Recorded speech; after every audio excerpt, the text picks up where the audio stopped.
हे आहे क्रॅकजॅकचं बिस्किट. तुम्ही जर दुकानदाराकडे गेला तर 10 रुपयापेक्षा कमी मध्ये तो तुम्हाला देणार नाही, भले हे खराब झालेलं असू द्या किंवा एक्सपायर झालेलं असू द्या. याला म्हणतात मॅक्झिमम रिटेल प्राइस. या प्राइस पेक्षा कमी मध्ये ते तुम्हाला मिळणार नाही. आणि इथे जर बघायचं झालं तर शेतकऱ्यांचा कांदा कधी 3 रुपयाला दिला जातो, कधी 5 रुपयाला विकला जातो, तर कधी 10 रुपयाला विकला जातो. आणि कधी याला योग्य भाव न मिळाल्यामुळे शेतकरी याला फेकूनही देतात. म्हणजे सांगायचं हेच आहे की भारत हा कृषीप्रधान देश आहे, जिथं सामान्य वस्तूंना मॅक्झिमम रिटेल प्राइस मिळते, पण शेतकऱ्यांना ऍटलिस्ट मिनिमम सपोर्ट प्राइस तरी मिळते का? चला तर मग आपण बघूयात. नमस्कार, मी तेजश्री कृषीमय मध्ये आपल्या सगळ्यांचं स्वागत करते. जर तुम्ही चॅनल अजूनही सबस्क्राईब नसेल केला तर चॅनल प्लीज सबस्क्राईब करा आणि शेजारील बेल आयकॉनवर क्लिक करा. मोदी सरकारने संसदेमध्ये काही कृषी विधेयक पास केलेले आहेत, ज्याच्यामुळे देशामध्ये गदारोळ माजलेला आहे.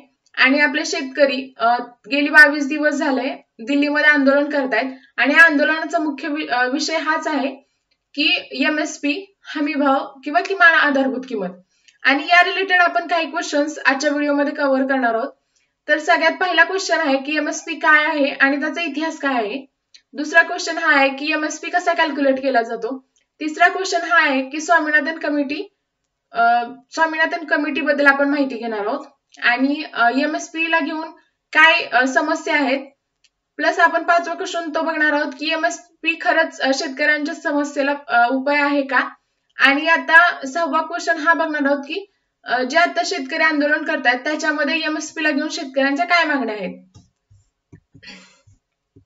आता आपण MSP चा इतिहास बघूया. 1964 मध्ये जेव्हा भारताचे पंतप्रधान लाल बहादूर शास्त्री होते, तेव्हा चिदंबरम सुब्रमण्यम यांनी जे पंतप्रधान होते यांचे सचिव LK झा यांच्या सोबत मिळून एक समिती बनवली होती 1 ऑगस्ट 1964 रोजी. आणि या समितीने 24 ऑगस्ट 1964 रोजी एक अहवाल सादर केला. आणि या अहवालावर 19 ऑक्टोबर 1965 रोजी मोहर लावण्यात आले. आणि या अहवालानुसार 1966-67 ला सगळ्यात पहिल्यांदा गहू या पिकासाठी किमान आधारभूत किंमत जाहीर करण्यात आली.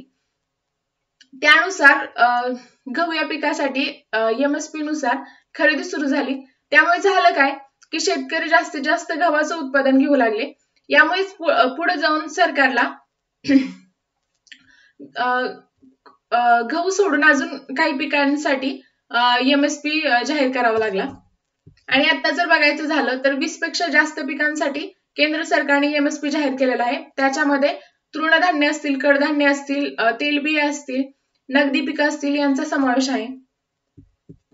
आता MSP काय आहे नेमकं. MSP हा एक हमी भाव आहे, म्हणजे शेतकऱ्यांचं नुकसान होऊ नये यासाठी एक किमान आधारभूत किंमत शेतकऱ्यांना जेव्हा ते पेरणी करतात त्याच्या आधी ही किंमत जाहीर केली जाते. तर MSP कोण रिकमेंड करतं, तर commission for agriculture cost and price हे MSP रिकमेंड करतं. आणि जी MSP ची घोषणा आहे ते cabinet committee on economic affairs हे घोषणा करतं MSP ची. तर CACP मध्ये जे MSP डिसाइड केला जातो त्यामध्ये कोण कोण असतं, तर जे कृषी वैज्ञानिक असतात, शेतकरी नेते असतात, समाजसेवक असतात, नंतर cotton corporation of India, NAFED, CCI, FCI, नंतर jute corporation of India, traders organisation of India, केंद्र सरकार, नंतर ज्या रिसर्च इन्स्टिट्यूट आहेत या सगळ्यांचा CACP मध्ये समावेश असतो MSP बनवण्यासाठी. तर आपण बघूयात की आपला जो दुसरा क्वेश्चन आहे की MSP कसा कॅल्क्युलेट केला जातो.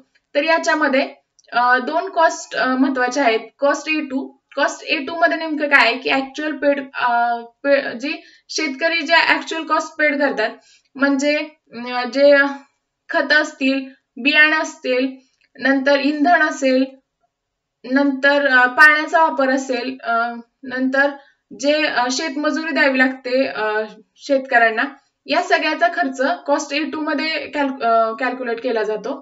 आणि नंतर FL जे आहे, FL म्हणजे फॅमिली लेबर, म्हणजे कुटुंबातील जे सदस्य, शेतकऱ्याच्या कुटुंबातील जे सदस्य मेहनत करतात शेतीमध्ये त्यांची किंमत FL मध्ये कॅल्क्युलेट केली जाते. तर आता केंद्र सरकार जे MSP देतं त्याचा जो फॉर्म्युला आहे तो जर बघायचं झालं तर याच्यामध्ये A2 प्लस FL आणि A2 FL च्या 50% हा MSP दिला जातो. तर स्वामीनाथन कमिटी जी आहे त्यांच्यानुसार एमएसपी किती असला पाहिजे याच्यावर एक त्यांनी अहवाल सादर केला होता. तर जे स्वामीनाथन यांनी जी कमिटी बनवली होती त्या कमिटीनुसार त्यांचं म्हणणं होतं की 50% म्हणजे जी प्रोडक्शन कॉस्ट आहे त्याच्या 50% प्रोडक्शन कॉस्ट प्लस प्रोडक्शन कॉस्टच्या 50% हे शेतकऱ्यांना एमएसपी मिळाला पाहिजे. म्हणजे आता जो एमएसपी मिळतो तो आहे A2 plus FL plus A2 FLच्या 50%. पण जो स्वामीनाथन कमिटीने जो अहवाल सादर केला होता त्याच्यामध्ये C2 कॉस्ट ऍड केली होती. C2 कॉस्ट म्हणजे काय, A2 FL प्लस जे शेतकऱ्यांनी जर शेतकऱ्यांची जी रेंटल व्हॅल्यू असेल जमिनीची ती प्लस जर शेतकऱ्यांनी कर्ज घेतलं असेल तर त्याचा जो व्याजदर असेल तो पण याच्यामध्ये इन्क्लूड केला जातो. अशी कॉस्ट C2 बनवली जाते. आणि स्वामीनाथन कमिटीनुसार एमएसपी किती असला पाहिजे याबद्दल जो फॉर्म्युला आहे त्याच्यामध्ये C2 प्लस C2च्या 50% एवढा एमएसपी असला पाहिजे असं त्यांचं म्हणणं आहे. आणि त्यानुसार जर आता आपण बघायचं म्हणलं की केंद्र सरकार एमएसपी देतो आणि जी स्वामीनाथन कमिटीची शिफारस आहे त्याच्यामध्ये खूप जास्त तफावत आहे. आता आपण बघूयात की एमएसपी मध्ये काय समस्या आहेत. तर सगळ्यात महत्वाची जी समस्या आहे ती आहे प्रोक्युरमेंट सिस्टीम. म्हणजे एकतर जे प्रोक्युरमेंट सेंटर असतात FCIच्या अंडर ते शेतकऱ्यांचा माल खरेदीच करत नाहीत. खूप वेळा शेतकऱ्यांना ही कारणं मिळतात की त्या मालाची क्वालिटी चांगली नाहीये, आता बारदाना शिल्लक नाहीये किंवा आता गोडाऊन मध्ये जागा नाहीये आणि ग्राउंड लेवलला तर प्रोक्युरमेंट होतच नाही. दुसरी गोष्ट सगळ्यात महत्वाची गोष्ट आहे की गव्हर्नमेंट जो एमएसपी डिक्लेअर करतो तो A2 प्लस FLच्या 50% असतो. पण शेतकऱ्यांना स्वामीनाथन कमिटीच्या शिफारशीनुसार C2 प्लस C2च्या 50% एवढा एमएसपी मिळाला पाहिजे. आणि सगळ्यात अजून एक महत्वाची गोष्ट आहे, जो एमएसपी डिसाइड केला जातो तो ऑल इंडिया लेवलला एका पिकासाठी बघायचं म्हणलं तर तो सेमच असतो. म्हणजे आता जर आपण बघायचं म्हणलं गव्हासाठी जर एमएसपी तुम्ही म्हणजे सरकार डिसाइड करत असेल त्यावेळेस जर बघायचं म्हणलं तर मध्य प्रदेशमध्ये जे गव्हाचं प्रोडक्शन होतं ते नक्कीच जास्त होतं. आणि जर झारखंड वगैरे अशा बाकीच्या ह्याच्यामध्ये बघायचं झालं तर तिथे नक्कीच त्याचं प्रमाण कमी आहे. मग अशा वेळेस जर बघायचं म्हणलं तर हा क्रायटेरिया किती योग्य आहे. आणि दुसरी गोष्ट, माती प्रत्येक राज्यामधली वेगळी आहे, पाण्याचा वापर पाण्याचा खर्च प्लस जे बियाण्याचे रेट आहेत खताचे रेट आहेत ते प्रत्येक राज्यानुसार बदलतात. मग अशा वेळेस प्रत्येक राज्यासाठी जो एमएसपी दिला जातो तो सगळ्या देशासाठी जो एमएसपी दिला जातो तो प्रत्येक राज्यानुसार सारखा कसा असेल ते विचार करण्यासारखं आहे. आणि अजून एक एमएसपी मधला इश्यू सगळ्यात महत्वाचं म्हणायचं झालं तर जो एमएसपी डिक्लेअर केला जातो त्यानुसार मार्केट कमिटीमध्ये त्या किमतीला कधीच मार्केट कमिटीमध्ये तसा रेट मिळत नाही. म्हणजे जर आपण एक छोटासा सर्वे केलाय 2019-20 मध्ये ज्या एमएसपी होत्या तूर आणि मुगाच्या, तर त्या एमएसपीचा रेट आपण जे मार्केट कमिटीमध्ये जे रेट मिळालेले आहेत त्याच्याशी आपण कम्पेअर केले तर आपण बघितलंय की खरंच त्या कम्पेअरमध्ये मार्केट कमिटीमध्ये किती प्राइस मिळते. तर एमएसपी जेव्हा तुरीचा एमएसपी 5,800 रुपये होता तर तेव्हाच मार्केट कमिटीमध्ये कमीत कमी किंमत शेतकऱ्यांना 4,351 रुपये एवढी मिळाली आणि जास्तीत जास्त किंमत 4,751 रुपये. आणि जर आपण ऍव्हरेज हिचा काढला तरी पण एमएसपी आणि जे ऍव्हरेज प्राइस होती मार्केट कमिटी मधली त्याचा जर डिफरन्स बघायचा म्हणलं तर तो जवळजवळ 1,050 रुपये इतका आहे. म्हणजे जास्त तफावत आहे. आणि जर मुगाचं बघायचं झालं तर एमएसपी होता 7,050 रुपये आणि कमीत कमी किंमत जी मार्केट कमिटीमध्ये मिळाली होती ती होती 5,151 आणि जास्तीत जास्त किंमत होती 5,551 रुपये. आणि जर ऍव्हरेज प्राइस बघायची म्हणली तर 5,351 रुपये. आणि या दोन्ही मधला जर डिफरन्स बघायचं झालं तर जवळजवळ 1,500 रुपयेचा डिफरन्स यातून निघेल. तर आता आपण बघूयात की एमएसपी खरंच शेतकऱ्यांच्या प्रॉब्लेम्सला सोल्युशन आहे का. तर सगळ्यात महत्वाचं एमएसपी हा अनसायंटिफिक आहे. जर शेतकऱ्यांचं प्रत्येक वर्षाचं प्रोडक्शन कॉस्ट वाढत असेल म्हणजे बियाण्याचा खर्च वाढतोय, बियाण्याचा रेट वाढतो, फर्टिलायझर्स असतील तर त्याचा खतांचा खर्च वाढतो, पण त्याच कम्पेअरमध्ये जे एमएसपीचा रेट आहे जो प्रत्येक वर्षासाठी तो खूप कमी प्रमाणात सरकार वाढवतं. आणि सगळ्यात दुसरी गोष्ट आहे फक्त गव्हर्नमेंट असेल तर चांगल्या क्वालिटीचे जे पीक हे असेल, धान्य असेल ते खरेदी करतं प्रोक्युरमेंट सेंटर थ्रू. मग किती बरोबर आहे? आणि दुसरं जे अजून एक कारण सांगायचं झालं तर याच्यामध्ये खूप जास्त ब्लॅक मार्केटिंग होतं. जर आपण एक एक्झाम्पल बघायचं झालं तर काही व्यापारी आहेत ते युपी मधून गव्हाचं हे घेतात, म्हणजे गहू खरेदी करतात शेतकऱ्यांकडून आणि तेच एमपी मध्ये जाऊन तो एमएसपीच्या रेटला विकला जातो. म्हणजे एमएसपीचा फायदा शेतकऱ्यांना तर होतच नाही, याच्या मागे तर व्यापारीच लूट करतात. आणि दुसरी गोष्ट, जो एमएसपी दिला जातो तो भारतामधल्या फक्त 6% फार्मर्सना मिळतो. त्याच्यामुळे ते कुठे जाऊन शेतकऱ्यांचे जे आत्महत्याचं प्रमाण आहे ते कुठेतरी वाढतंय.